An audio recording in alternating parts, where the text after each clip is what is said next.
Bonsoir à toutes, bonsoir à tous, bienvenue sur Espace TV, sur le réseau synchronisé du groupe Adafo Média. Nous sommes au Mali et on est avec le Premier ministre malien, Choguel Kokala Maïga, avec qui on a un entretien très spécial autour de la crise malienne. Monsieur le Premier ministre, bonsoir. Bonsoir. Et bienvenue sur Espace TV.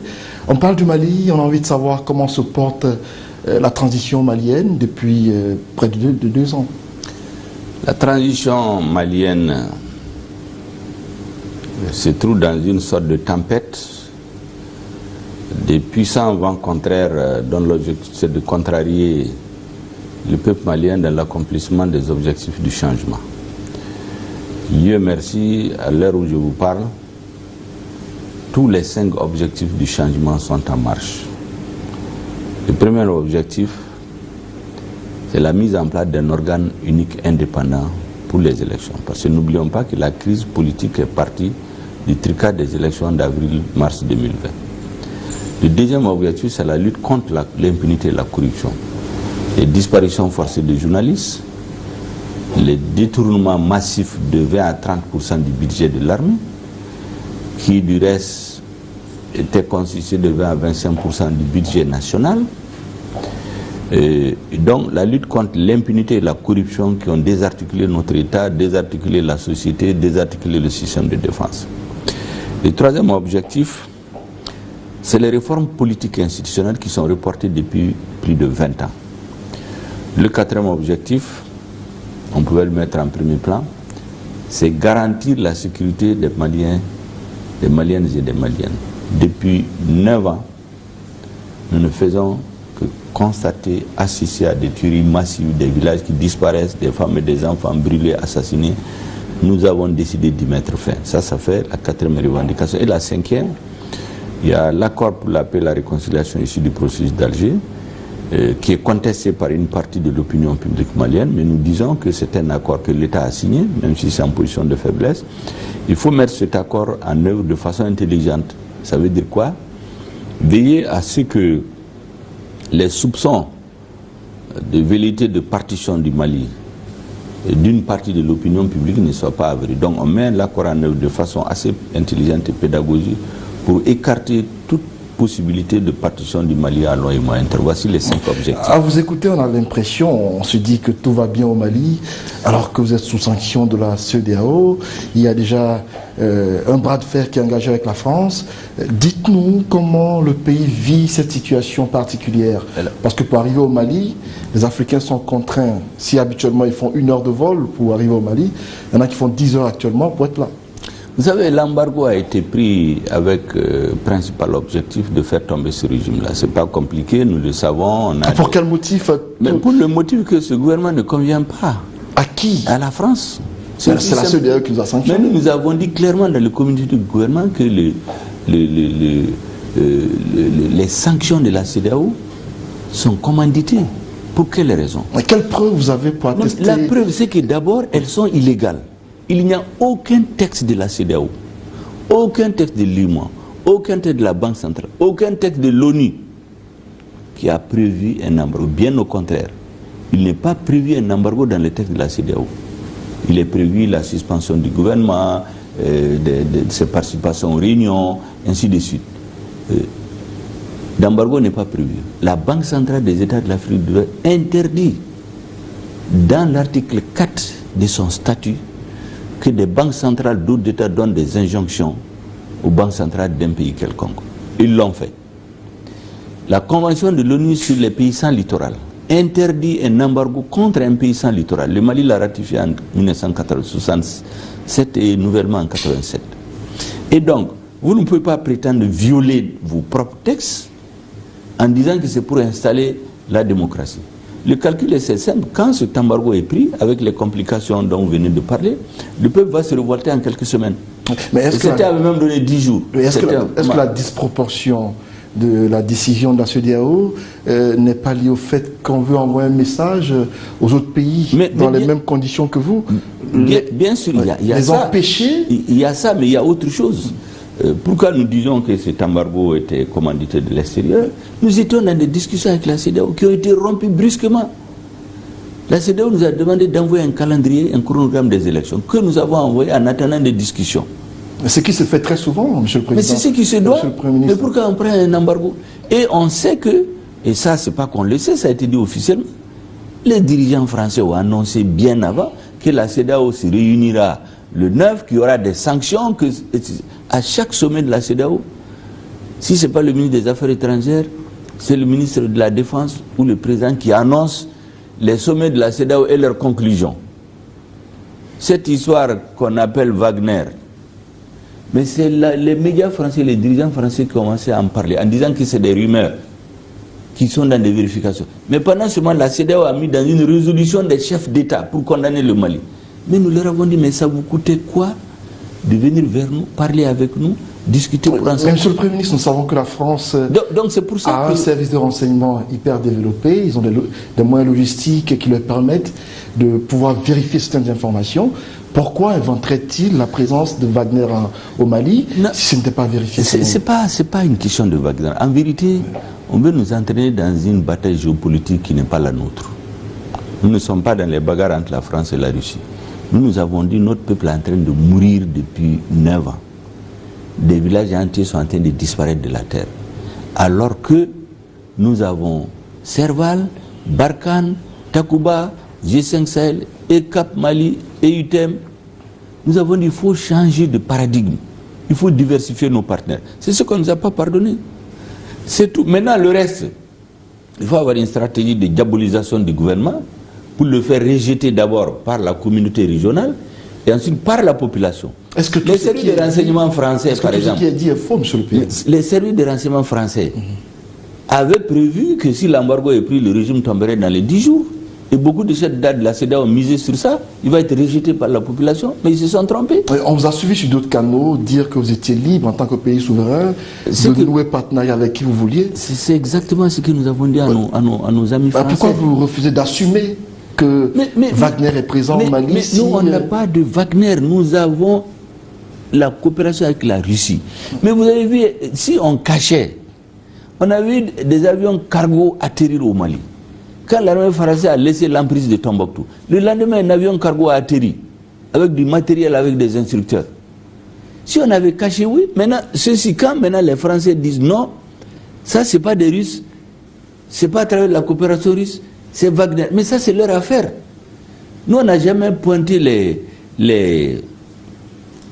comment on l'appelle, la Légion étrangère française. On ne l'a jamais pointé comme étant des mercenaires. Pour nous, ils viennent dans le cadre de la coopération française. Mais on essaie de nous diaboliser. Mais regardez cette histoire de l'ambassadeur. Ouais. J'anticipe. Est-ce que vous savez que depuis 2 ans, il n'y a pas d'ambassadeur du Mali en France? Vous savez pourquoi? Non. Parce qu'un jour, le Sénat, dans sa grande magnanimité, le Sénat français a décidé d'écouter les ambassadeurs des pays du G5 Sahel. Qu'est-ce qu'ils pensent de Barkhane, de ce qui se passe? Et l'ambassadeur du Mali a commis le crime, entre guillemets, après avoir dit tout le bien qu'il pense de l'armée française, de dire mais attention, vous avez des éléments de la Légion étrangère qui ont des comportements un peu orthodoxes, qui ne sont pas bien pour l'image de l'armée française. Il a donné quelques détails. Savez-vous qu'après avoir dit ça au Sénat, quelques heures après, le président a été sommé, menacé de le relever. Le même soir, le ministre des Affaires étrangères a pris un avion pour aller présenter ses excuses. Et l'avion qui a amené le ministre, l'ambassadeur est venu dans cet avion. Et depuis, on n'a pas d'ambassadeur. Non, on n'a pas fait beaucoup de bruit. Mais peu de Français le savent. Les Africains ne le savent même pas. C'est une révélation que vous... mais c'est authentique. Et nous avons proposé, c'est pas faute de proposer un ambassadeur. Mais la réalité, c'est quoi? C'est qu'il y a un refus du partenaire français de en vérité, on n'est pas naïf. Il ne voulait pas désigner un ambassadeur sous ce gouvernement. Il comptait sur le renversement du régime pour que le nouveau régime qui leur est favorable leur envoie celui dont ils ont besoin. Même là, ils auraient pu refuser. Maintenant, l'ambassadeur de France. Ouais. Ici. Est-ce que vous avez fait autant avec l'ambassadeur français? Non.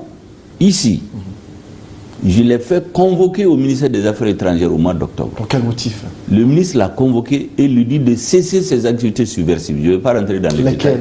Je ne vais pas rentrer dans les détails. On le lui a dit. Il n'était pas le seul diplomate. On a fait des mises en garde aux diplomates qui travaillent à diviser les Maliens. Tout ça, ça se règle dans les coulisses. Mais lorsqu'au plus haut niveau, ils se mettent à injurier le chef de l'État du Mali, nous avons dit que ça en est trop. Vous ne pouvez pas injurer un chef d'État, humilier toute une nation et prétendre que vous avez un représentant auprès de cette nation. C'est tout ce que nous avons fait. Ils n'étaient pas habitués à ça. C'est tout notre crime. Je disais qu'on va revenir tout à l'heure à la question de la CEDEAO, et puisqu'on parle de la France, est-ce que, monsieur le PM, vous n'avez pas, dans les démarches, fait preuve de... est-ce que la diplomatie à votre niveau n'a pas manqué dans la façon de faire avec la France? Donc on vous reproche d'avoir été un peu trop vif dans les réactions? Non, vous savez, c'est très simple. La France n'était pas habituée à ce que les Africains disent ce qu'ils pensent. Il était habitué à menacer les dirigeants. Et quand vous n'obéissez pas, dans les mois qui suivent, votre régime tombe. Ils étaient habitués à ça. Et lorsque ils nous ont dit qu'ils vont nous abandonner, au mois de juin, une déclaration, alors que nous avons un accord de défense écrit, ils ont décidé de déchirer cet accord et le jeter à la poubelle, à leur guise. Nous avons dit, ok, si vous n'en voulez pas, réalisons l'accord. Ce qui ne vous convient pas, on l'enlève. Ce qui ne nous convient pas, on l'enlève. Nous avons fait notre part de relecture, on leur a envoyé. Ils ont mis ça aussi dans les tiroirs comme l'ambassadeur, en attendant de renverser le régime. Mais ça, c'est des faits qui sont avérés. Donc quand nous voyons que la CEDEAO, tous les actes qu'ils posent, alors que nous partons dans les discussions, est-ce que vous savez que nous avons écrit à la CEDEAO au mois de décembre pour dire que c'est le 31 janvier 2022 que nous reviendrons vers elle avec un chronogramme détaillé, argumenté. Et la CEDEAO qui nous a dit non, il faut qu'avant le 31 décembre nous ayons un chronogramme, quel qu'il soit, qui peut servir de base de discussion pour montrer votre bonne foi. Quand les assises nationales de la refondation sont terminées, lesquelles assises ont demandé dans les débats une transition d'une durée de 6 mois à 10 ans, mais que majoritairement c'est 6 mois à 5 ans, nous avons retenu les 5 ans. Le même soir. Sans vouloir vous couper, on reviendra à la CEDEAO. Non, c'est pour vous montrer que la diplomatie complètement la France, parce que sur la question de la France, est-ce que vous avez pensé aux conséquences qui peuvent advenir de cette façon brusque de casser les relations Non, militaires? on n'a pas cassé. Oui. Quand la France dit qu'elle s'en va, ça nous a visé. Vous auriez pu agir autrement pour rendre la raison. En faisant quoi? Au regard de la durée du temps qu'a mis votre coopération, vous auriez pu agir autrement. En quoi faisant? Quelqu'un, vous êtes ensemble, vous êtes sur un terrain de bataille. Il vous annonce que lui, il part. Moi, je suis un militaire à la retraite. Quand vous êtes dans le combat, celui qui vous quitte dans le combat, il vous a abandonné. En fait, il vous a trahi. Est-ce que vous avez les moyens de supporter leur départ? Non, on n'a pas le choix. Ils ont décidé de toute façon de partir. Mais un enfant, il faut apprendre à tomber, te lever, te blesser jusqu'à t'arrêter debout. Ils n'étaient pas habitués à ça. Les Africains pensent que sans la France, vous n'êtes rien. C'est ce que je dis, qu'on a inoculé le virus du défaitisme et du péténisme dans le sang des Africains. Donc quand ils ont décidé de retirer leur armée, simplement parce qu'une nouvelle direction à la tête du pays, ils étaient convaincus que le président allait se mettre à terre, ils allaient lui poser des conditions. C'est ce qu'Assimi Goïta a refusé. D'accord. Ils ont voulu qu'il désigne le Premier ministre qu'ils veulent. Il n'a pas voulu. Au niveau de la CEDEAO, le même débat. On ne veut pas de ce Premier ministre, on ne veut pas de cela. Mais comment ça, on peut imaginer ça? Et depuis l'annonce du départ de... Et donc quand ils ont dit qu'ils partent, nous disons on prend notre destin en main. C'est quoi le bilan de l'intervention militaire malienne sur le terrain? L'intervention militaire d'une façon générale de la communauté internationale, tout en ayant tout le respect dû à la mémoire des soldats qui sont morts, le bilan est le suivant. En 2013, le terrorisme était à l'extrême nord du pays. En 2020, il a occupé les 80% du territoire. Le gouvernement malien, lorsqu'il a été abandonné, comme j'ai dit, en plein vol, a décidé de diversifier sa coopération. de prendre ses responsabilités. En moins d'1 an, nous avons acheté autant d'équipements militaires que les 30 années réunies. On a préparé une grande offensive militaire qui a été lancée à partir du 28 décembre 2021. Ça fait moins de 3 mois. Nous avons détruit plus de bases terroristes. Nous avons capturé plus de terroristes. Nous en avons neutralisé plus que les 12 dernières années réunies. On a plus de 350 000 réfugiés.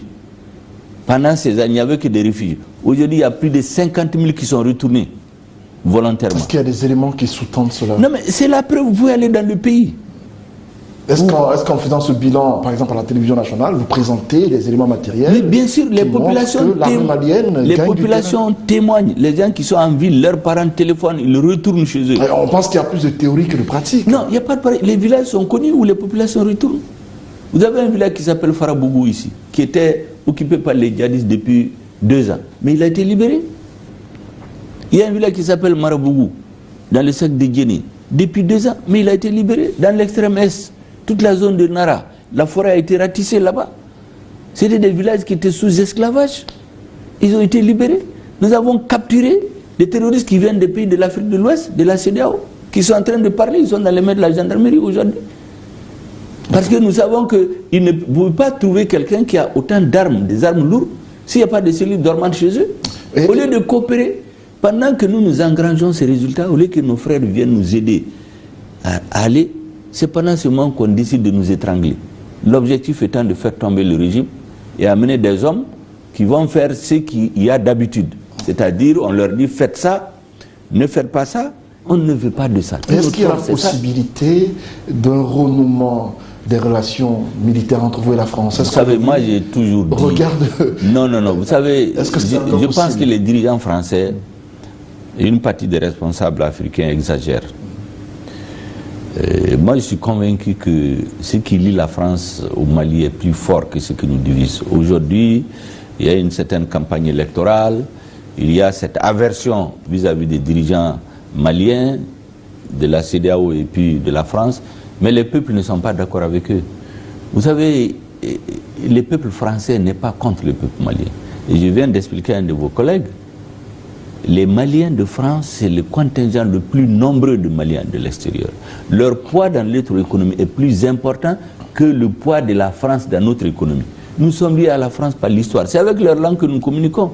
Donc on ne peut pas comme ça, parce qu'un dirigeant est mécontent, il diabolise déjà. Les peuples n'accepteront pas. C'est pourquoi je suis certain que tout ça, c'est un vent qui est passager. Nous quitterons un jour, ils reviendront. C'est comme avec la CEDEAO. C'est d'ailleurs pourquoi nous avons toujours dit que ce qui se passe avec la CEDEAO, c'est une brouille dans une famille. Justement, elle est passagère. Parlant de la je suis convaincu de ça. On a vu récemment l'émissaire de la CEDEAO, Goodluck Jonathan, l'ancien président nigérian, qui était dans vos murs. Dites-nous quel a été l'objet de la rencontre, parce qu'on a constaté dans le programme, le PM malien n'était pas prévu parmi les séries de rencontres. Pourquoi? Non, c'est très simple. D'abord, chez nous, il y a un système ici. Et lorsque vous devez rencontrer le président de la transition, c'est pas comme avant, on envoie président, premier ministre, ministre de la Défense. Chez nous, ça c'est terminé. Quand vous venez, on connaît l'objet de votre visite. Les ministres compétents, vous discutez avec eux et vous finissez par le président qui tire les conclusions. Okay. Le premier ministre a fini son travail. Le chronogramme de la transition avec les différents scénarios, nous l'avons élaboré, c'est dans les mains du président de la transition. Donc il n'y a plus de débat à faire avec le Premier ministre. On a pensé que c'était lié aux prises de position tranchantes. Non, ça c'est un peu, de toutes les façons, ça on nous a dit, c'est le président qui est le chef. C'est lui qui a les cartes à main. Il a toutes les cartes à main aujourd'hui. Demain il nous dit, écoutez, parmi les scénarios que vous m'avez présentés, à l'issue des discussions, vous avez pu convaincre de ça, bon voilà le scénario et ça on l'applique. Sur le contenu de la visite de l'émissaire de la CEDEAO, je crois que c'est cette discussion que le président a eue avec lui. D'accord, il a proposé un calendrier, le président lui a dit que ce n'est pas le calendrier qui a été discuté avec les Maliens. Et comme nous avons une équipe... Est-ce qu'on peut avoir une idée? On a une équipe Nous avons proposé 4 ans. Le Mali. C'est ce que et de 5, vous venez à 4. Non, parce que je vous dis que les 5 ans, on était obligé de les présenter. Parce que c'est le peuple qui l'a dit. Donc, pour revenir vers le peuple, pour lui dire que ce n'est pas les 5 ans, il faut qu'on le justifie. Qu'on lui dise, voici ce qu'on a expliqué à nos partenaires. Il faut que la sécurité revienne. Il faut que les populations déplacées reviennent. Il faut que les services sociaux de base reviennent. Il faut que les citoyens soient mis dans le minimum de conditions pour voter. Une fois que cela est fait, on organise les différents scrutins. Il y a des délais incompressibles pour mettre l'organe unique, pour le mettre sur l'ensemble du territoire, préparer la révision constitutionnelle. Il n'y a que ce genre de délai dont dépend la durée de la transition. Ils n'ont pas autre chose. On a dit oui, ils veulent rester au pouvoir, ils ont fait déjà 1 an et quelques, ils veulent rester faire plus d'un mandat. Les 9 premiers mois de la transition sont partis par perte de profit. Au bout des 9 mois, il n'y a aucun des objectifs de la transition qui a été abordé. Nous constatons néanmoins qu'il y a un changement dans le ton, surtout côté malien.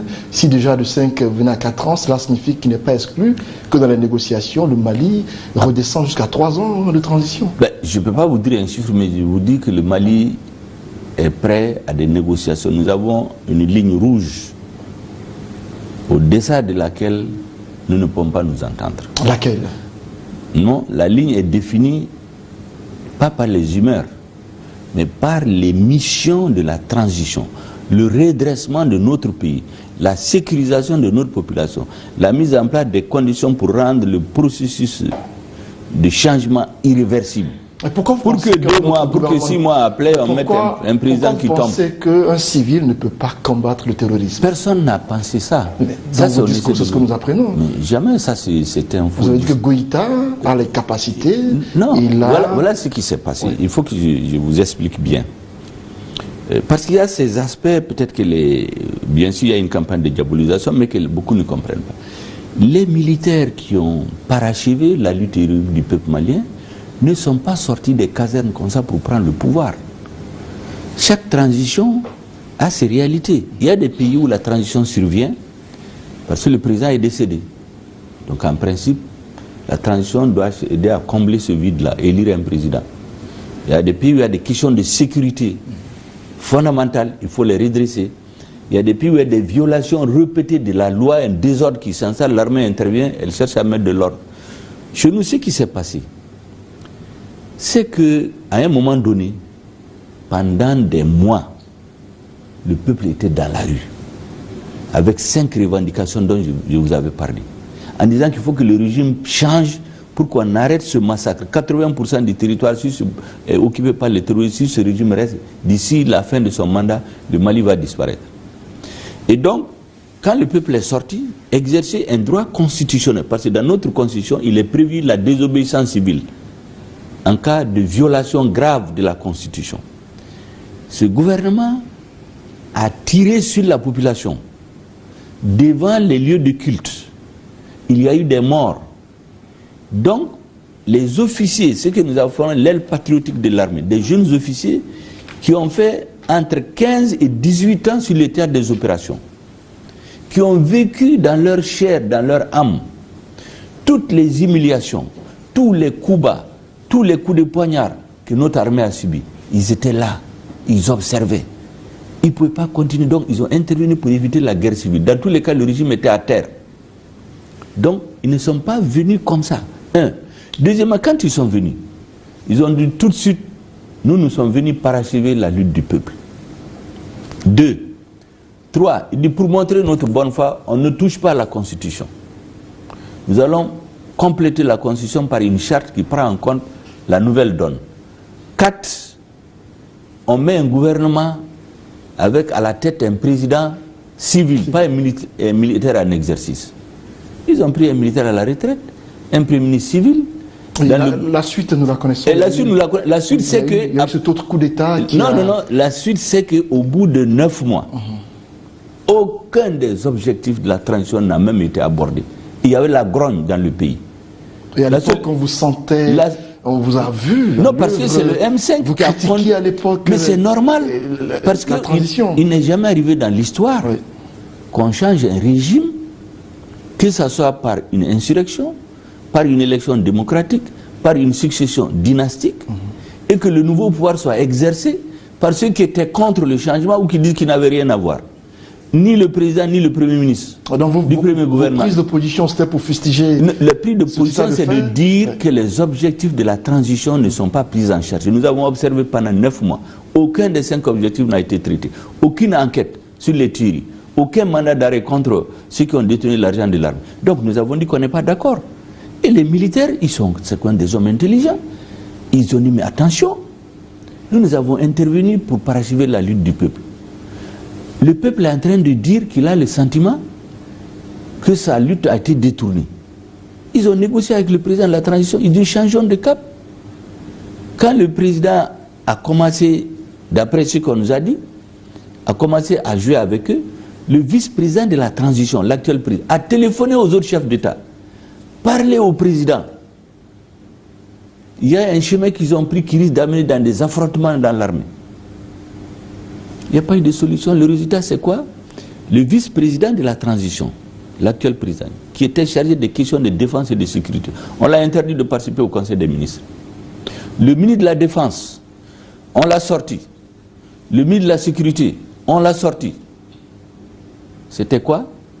C'était pour les arrêter quelques semaines après. Il y allait avoir quoi? Des affrontements au niveau de l'armée. Qu'est-ce qu'on allait dire? Vous allez avoir certains vont de grandes joies avec des caméras dire voilà, les militaires maliens, ils sont en train de se battre pour le pouvoir. Également, vous ils sont en train de se battre pour le pouvoir pendant que les gens meurent. Donc en ce moment, il y a eu ce qu'on appelait la rectification de la trajectoire. Et est-ce que là également vous accusez une puissance d'être derrière cette façon de faire? Laquelle? Certainement la France. Non, nous on n'a pas parlé de France. Nous avons constaté seulement que la trajectoire de la transition a été déviée des objectifs initiaux. Et il y a eu une correction, ce qu'on a appelé la rectification de la trajectoire de la transition. Maintenant qu'elle a été corrigée, Choguel Maïga, Premier ministre de cette nouvelle transition, est-ce que Choguel, aujourd'hui, appliquait tout ce qui a été décidé pour... Et quand la transition a été rectifiée, les jeunes officiers patriotes ont rencontré le M5 RFP. Nous avons joué 4 sur table.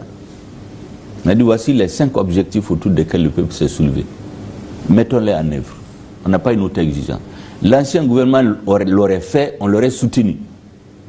C'est sur ça qu'on s'est entendu. Est-ce qu'il le président, depuis, je suis en train de vous dire, depuis cette date, une véritable stratégie de reconquête a été mise en place, pilotée par le ministre de la Défense, qu'on voulait sortir. D'accord. Le chef de l'État, qui est le chef suprême des armées, conduit les opérations. Sur le plan politique, il nous a appuyés, nous allons mis en œuvre tous les 5 objectifs. Aujourd'hui, l'unité qui a organisé les tueries, elle est dissoute. Les poursuites contre tous les chefs, la lutte contre la corruption, tous les grands dossiers de corruption qui étaient dans les tueries sont transmis à la justice. La lutte contre l'impunité, l'assassinat des journalistes, des mandats d'arrêt sont lancés contre les coupables, qui sont cachés d'ailleurs dans certains pays de la CEDEAO. Nous avons réarmé nos forces armées de sécurité. Je viens de vous dire et vous avez les réformes politiques et institutionnelles. Tout ça, nous comprenons, mais donc tous les objectifs de la transition sont en chantier aujourd'hui. Les objectifs autour desquels... Pourquoi alors quelques-uns parmi vous, je parle de quelques membres du M5 qui aujourd'hui ne pensent pas forcément comme vous. On voit par exemple l'imam Dicko qui a pris du recul dans la gestion de la transition. On sent de la frustration par endroits. Non, vous savez, je pense que, je le disais tantôt à un de vos collègues, il y a un philosophe qui dit que la lutte unie, le pouvoir divise. Il y a des débats, souvent à caractère personnel, il y a des ambitions qui n'ont pas été assouvies, il y a eu des incompréhensions, tout ça, ça peut se comprendre. Ce que je dis dans les débats, y compris au sein du M5, que je mets quiconque au défi de dire que sur les 5 objectifs autour desquels le peuple s'est mobilisé, il y a un seul qui est laissé de côté. Le reste, parce que dans la gestion de l'État, il y a les questions de l'État qu'il faut aborder, les transformations structurelles, il y a les problèmes de personnes, les nominations dans les postes, les faveurs accordées à tel ou tel. Je crois que c'est à ce niveau qu'il y a beaucoup de frustration. L'imam Dicko a été une figure de proue de la lutte contre... L'imam Dicko a Comment comprendre que vous qui étiez si d'accord, aujourd'hui qu'on sente un effritement dans vos relations? L'imam Dicko avait dit lui-même qu'il retourne dans la mosquée. Le Mali s'en sort très bien, vous réussissez à payer vos fonctionnaires, on a même augmenté le salaire des fonctionnaires. Cela va durer jusqu'à quand? On a même suivi cet audio, on va le dire clairement, du président ivoirien et de Boubou Cissé, l'ancien Premier ministre, dans lequel Alassane Ouattara semblait dire qu'il n'était pas évident que vous alliez jusqu'au bout. Non, je pense que cet audio a quand même... entendu sur la question officiellement. Non, vous savez, on ne veut pas trop nous étendre sur ça. Ils avaient prévu 10 jours. Ça a été répandu ici. Il y a même des diplomates qui ont dit à certains, bon, ce régime, après les sanctions, dans 10 jours, il va tomber. Sauf qu'ils n'ont pas prévu que on a un peuple résilient, un peuple résistant. Deuxièmement, nous nous sommes préparés à cet embargo de longue date. Parce que depuis juin, on voyait les choses venir. On s'est dit qu'à un moment donné, ils vont chercher à étrangler le gouvernement pour le faire partir. On s'est préparé à cela. Mieux, comme je vous dis, ça fait 2 ans. Aucun appui budgétaire. En Afrique, on dit que ça, c'est pas possible. Vous ne pouvez pas vivre sans les appuis budgétaires. Aucun appui budgétaire. On a augmenté les salaires. On a équipé notre armée, comme j'ai dit, plus que les 30 dernières années réunies. D'où proviennent ces fonds? Tout vient du Mali. Aucune puissance étrangère ne finance le Mali actuellement? Personne. Aucune. C'est exactement comme l'armée. L'armée qui fait les prouesses aujourd'hui, c'est les mêmes militaires. Nous apprenons qu'il y a quelques puissances qui vous apportent des soutiens. Non, aujourd'hui... Le cas de l'Iran est cité, par exemple. Le cas de l'Iran? Non, à ce stade, je ne suis pas au courant que l'Iran nous ait appuyés financièrement. Toutes les ressources que nous utilisons proviennent de l'intérieur du Mali. Ça, je vous le confirme. Et nous nous sommes organisés, nous nous attendions à cet embargo. Et je crois que le peuple a compris beaucoup de choses. Nous, notre rôle, c'était d'expliquer au peuple malien qu'ils comprennent. Et c'est pour cela que quand l'embargo a été pris, au lieu d'abattre le gouvernement, au lieu de démobiliser la population, il y a eu un sursaut patriotique. Partout. 4 millions de personnes sorties en une journée. Je ne suis pas sûr que beaucoup de chefs d'État élus peuvent le faire dans leur pays. Et d'ailleurs, chez nous, pendant 30 ans qu'on fait des élections, aucun président n'a mobilisé plus de 2 millions de personnes. Parlons justement d'élections qui n'est pas apparemment une priorité de la transition. Qui vous a dit? Dans les propos, c'est ce qu'on a l'air de comprendre. Non. Vous avez dit qu'en pareil cas, puisque il y a des priorités qui ne sont pas forcément les élections, je parle des questions sécuritaires, il faut d'abord faire face à cela avant de faire des élections. Puisqu'actuellement, cela ne semble pas être une préoccupation chez vous, vous qui êtes homme politique, comment allez-vous faire dans les prochaines années? Est-ce que Choguel Maïga que vous êtes, est-ce que vous serez candidat par exemple à une élection présidentielle? Non, vous savez, ou est-ce que ça ne vous intéresse pas? Non, en réalité, on n'a pas dit que les élections ne sont pas prioritaires. On a dit qu'il faut résoudre le problème dans l'ordre. Quand vous voulez construire un bâtiment, vous faites le soubassement d'abord. Une fois que le soubassement est solide, vous posez les autres étages. Quel que soit le temps. Le temps, si le soubassement est solide, sécuriser les citoyens, faire les réformes nécessaires, mettre l'organe unique, amener la lutte contre la corruption à un point de non-retour. Point de non-retour, ça veut dire que tous les anciens dossiers de corruption qui étaient dans les tiroirs, on les sort. On a lancé des audits dans tous les services. Ces audits-là seront transmis au nouveau gouvernement. Ça, c'est le soubassement. Une fois qu'il est solide, le reste peut se négocier. Le président a l'habitude de dire à ses interlocuteurs, si vous nous démontrez qu'on peut prendre en charge les préoccupations du peuple malien en 2 mois, on est prêt à aller aux élections. C'est pourquoi je vous dis que nous, on a un calendrier réfléchi, mesuré, documenté, argumenté que nous avons sous la main. Donc on n'a pas dit qu'on ne va pas aux élections. Pour le reste, là, je pense que le débat sur les élections viendra. Moi, j'ai un objectif aujourd'hui. C'est votre dernier mot pour... Mon objectif aujourd'hui, et de tout le gouvernement que j'ai l'honneur de diriger, c'est de mériter tous les jours la confiance du président de la transition et du peuple malien. C'est que les défis pour lesquels nous avons été appelés, qu'à la fin de la transition, on puisse dire que ces défis ont été levés. Je pense que ça c'est un devoir de génération. Vous savez, les gens cherchent à être président, mais ça sert à quoi d'être président dans un pays, finir par fuir, être en exil, mal géré, ça sert à quoi? Si on accomplit cette mission, je pense que ça suffit dans la vie d'un homme. Maintenant, le reste, chaque homme suit son destin. Personne ne sait de quoi demain sera fait. Merci à vous. Merci bien.